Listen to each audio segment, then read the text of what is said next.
Hello Year 1 TTC students. Welcome back to remote learning for TTC through radio lessons. My name is Teacher Emma. I am going to be taking you through today's lesson. As you are aware, due to COVID-19, schools have not been in operation. However, to support continued learning, Rwanda Education Board, in partnership with the World Bank and other partners, support remote learning for all levels of education, including TTC. Today, we are going to be still focusing on Unit 3, which is about pedagogical approaches. And the lesson that we are going to be looking at today is problem-based learning approach. And that is still under the foundations of education. We're going to see, or throughout this lesson, we'll be able to define a problem-based learning approach, highlight characteristics of a problem-based learning approach, and appreciate the importance of problem-based learning. And also, at the end of it all, we will see whether we'll be able to create a problem situation. Very good. So, as I always urge you, please ensure that your environment is free from disruption and noise. Have a notebook and a pen because you will be required to make notes. Dear student teachers, for you to understand clearly this approach, I am going to read a scenario.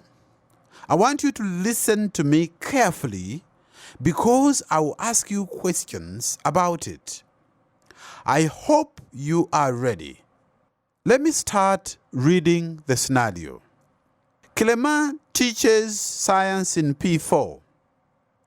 To guide learners through the phenomenon of evaporation, he exposed a vase containing a small amount of water under the sunlight and invited the whole class to observe the decrease of water until the vase was empty. He then grouped them in groups of 5, and then asked them to discuss and explain this phenomenon. Where is the water that was in the vase? He encouraged learners to give freely their explanations or assumptions. After discussion in groups, learners gave the following explanations. Perhaps water disappeared due to the sun. Maybe the water was overthrown by a child or someone else. The water disappeared as a result of atmospheric air. Teacher Clement accepted all explanations and proposed an experiment to validate or invalidate the above learners' assumptions. Learners observed the water level before boiling it in a covered saucepan, and after they observed water vapor on the cover. They also observed that the water level decreased. To conclude, he explained that under heat effect, water evaporates but does not disappear. Water vapor in the atmosphere remains suspended until they condense to become water. Student teachers, I hope you understood the scenario.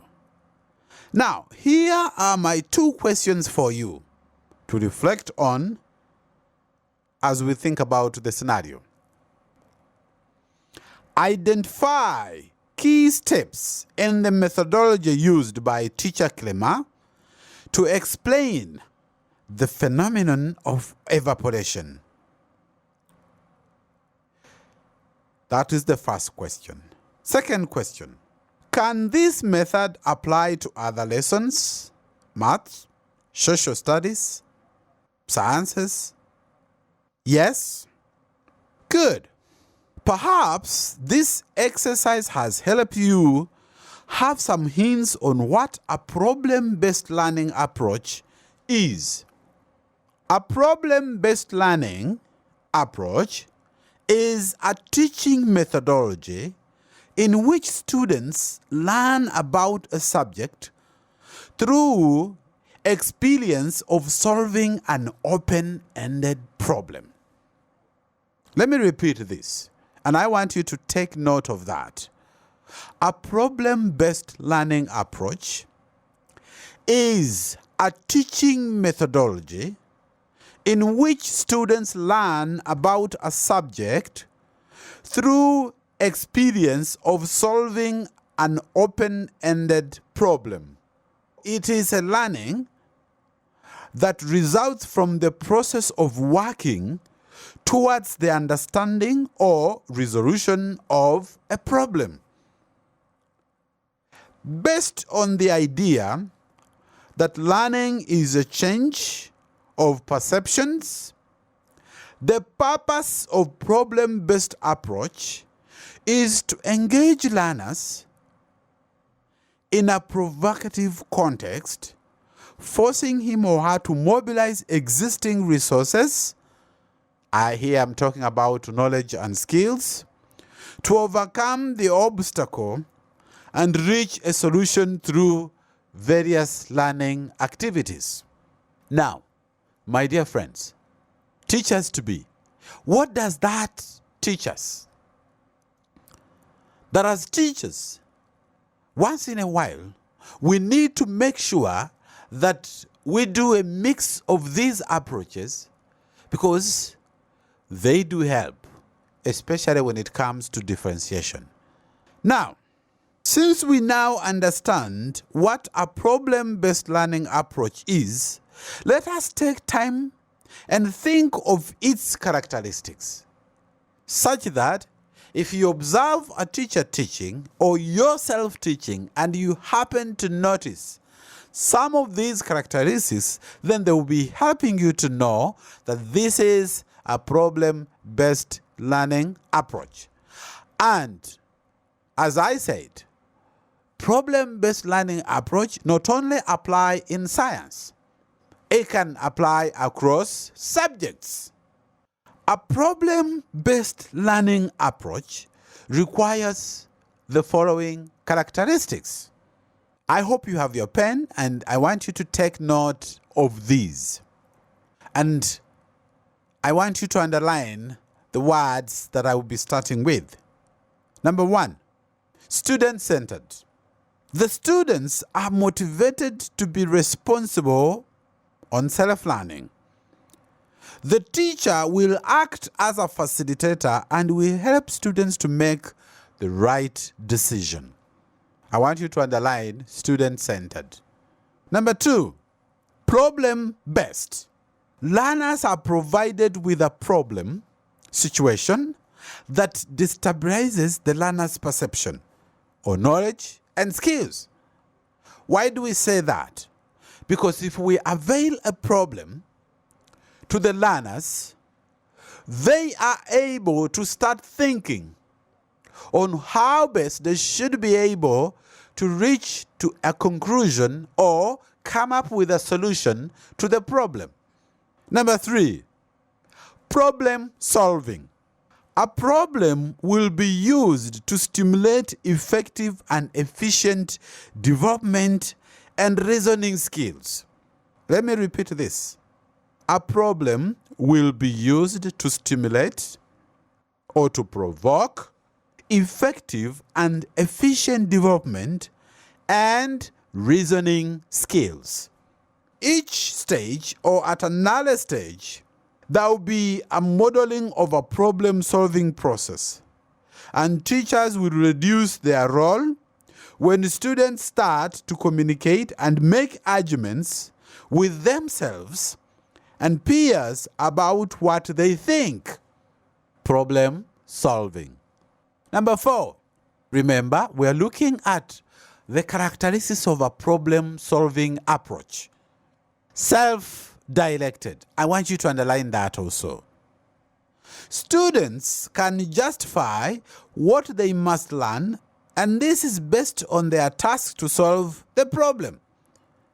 Information needed to solve the problem, they will go back to the problems and will apply new knowledge that they will gain through problem solving. The experience that they gain will be used to construct new knowledge. The moment we get our students get used to solving problems, it sharpens their thinking, it sharpens their reasoning, and whenever a new problem arises or whenever a new challenge is put before them, then they are able to apply prior knowledge used in solving previous problems for them to be able to come up with a new solution. So, my dear students, remember that the more we engage the learners, the more we will sharpen their thinking, their reasoning, and the more their knowledge and understanding is going to be broadened. So, what does that call?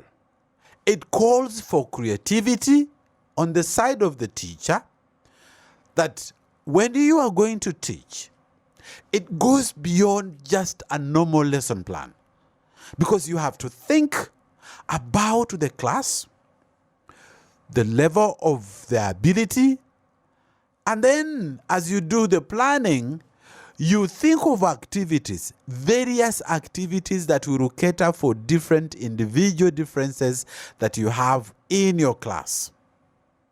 In teaching, there's no one size that fits all. That one you should remember. We teach individual children. Yes, they are in a class, but they have got individual differences that as a teacher, I must take care of. Okay, collaborative or collaborative. Students will collaborate in the problem-solving process and will identify learning issues. The students' collaboration will occur during self-directed learning when students form a group to solve a learning issue that has been identified. Through this problem-based approach or learning approach, students or children get the opportunity to work with one another. And that's very important, because let me tell you something, my dear friends. Quite a number of times, I don't know whether that has been experienced to you, there are so many times when we learn from our fellow peers than even when we learn from our teachers. So, in a problem-based learning approach, learners get the opportunity to be able to share with one another, question each other, and it is very effective in a way that students don't fear each other and they create that atmosphere of helping one another. So it is collaborative in nature. We must make sure that we increase opportunities for students to interact with one another, but in a meaningful and objective way. Self-reflecting. What do we mean if we say self-reflecting? When the problem is solved, students will make a self-reflection to the new information compared with the new problem. Make a reflection to face the same problem for the future, or to an abstract concept or principle. In most cases, when students are given a problem to solve, they think about it, they think of ways, or they come up with ways that they can be able to use to solve that problem. And once that works or not works, they are able to sit back.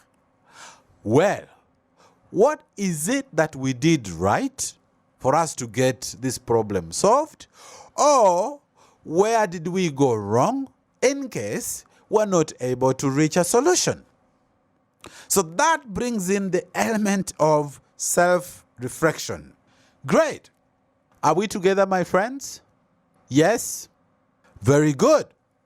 Okay, so we have talked so much, and work without play makes John a dull boy.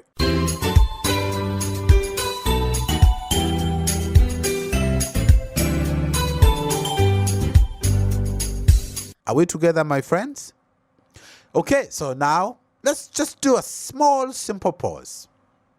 As we think about problem-based learning approach, let me still emphasize this. And I want to remind you that problem-based learning approach is one of the effective ways to develop and promote children or students' thinking abilities. When I talk of thinking, that brings in the element of reasoning for them to be able to come up with a solution. Okay. So, do you remember the song that I taught you, which was about row, row, row your boat? Aha. Very good. Let's go. Let's try it again. Do you remember? We're rowing the boat, and as you know, when you will roll the boat, it is on water. Okay, so let's go. Row, row, row your boat gently down the stream. Merry, merry, merry, merry, life is but a dream. One more time. Row, row, row your boat gently down the stream. Merry, merry, merry, merry, life is but a dream. Yes, let me tell you something. Life is but a dream. And that is also a problem that we have to think about and reason and come up with solutions as to why we think life is but a dream. And we are being told, let us row and row our boats gently down the stream. Good. Now, my friends, we have been seeing characteristics of a problem-based learning approach. And just to remind you of the words that I told you to underline, we have they are student-centered, they are problem-based, they emphasize problem solving, they are self-directed, collaborative in nature, self-reflecting. I hope you took down those ones in your notebooks. Now that we know the meaning of a problem-based learning approach and its measure or its characteristics, let us try an exercise of creating a problem situation. Think of a topic in any subject of your choice. Identify a lesson and create a problem situation you can use when teaching that lesson. Of course, through using the problem-based learning approach. I want to give you a minute to think about that. In any subject, the example I gave first was in science, but we can use the same approach even across other disciplines. So you have a minute to think, and I want you to note down that. I hope you are doing well. And I mentioned it can be in science, it can be in social studies, it can be in mathematics, it can be in anything. Remember, we said as teachers, we're encouraged to be very creative. And the more creative we become doing the lesson plannings or lesson preparations, the more your students are going to be enjoying the lesson. Because it will be very engaging since you are using more than one teaching methods. Okay, my dear students, well done. Now, I hope you have come up with an example of a problem situation. When you are preparing a problem situation, you must ensure that it has the following characteristics. Please I want you to take note of this. Okay. Is the problem situation that I'm creating corresponding to the learning objective? These are questions you have to ask yourself. And again, is it a situation that can be adapted to the learner's age and social cultural medium? It should be related to a barrier that is sufficiently strong, which can really provoke thinking, that can call for learners to mobilize his or her knowledge or perception. So the obstacle appears to the learners as a big problem, and even if initially he or she has no resolution tools, it is the need to solve the problem that leads to the development of instruments of resolutions. So I should be able to create ruptures with the original explanatory models if they are inappropriate or incorrect. In other words, creating cognitive conflict or social cognitive. The real situation or the real problems allow learners to deconstruct the initial perception to construct new knowledge. It should be able to raise questions to the learners, and it should correspond to a complex situation opening to different solutions. Then, and finally, it should lead to general knowledge, notion, concept, law, rule, or behavior. Now, my dear students, let's think about the importance of problem-based learning approach. Take your notebook and a pen. I want you to write any three importance of a problem-based learning approach. You have a minute to do that. Good. I hope you've been able at least to highlight three importances. Now, to add on what you have written down, a problem-based learning approach, they help students develop flexible knowledge, effective problem-solving skills, and self-directed learning. The methodology itself promotes students' motivation, and their research becomes more focused and meaningful. Are we together, my friends? The students are also become more involved in learning, creative and critical thinkers. It helps to increase the consideration of interdisciplinary knowledge and skills. It also has potential to increase the cognitive competition, are we together, my friends, of individuals, or by eliminating barriers that may inhibit work processes. But it has also been useful in developing management, collaboration, and communication skills. Remember, when we work together, we talk to each other, and we are able even to manage and know who is supposed to be talking, who is not supposed to be talking. In other words, they also learn taking turns. My dear friends, we are coming to the end of our lesson. As we conclude, let's review some of the key points that we learned about a problem-based learning approach. We did say that a problem-based learning approach is a learning that results from the process of working towards the understanding or resolution of a problem.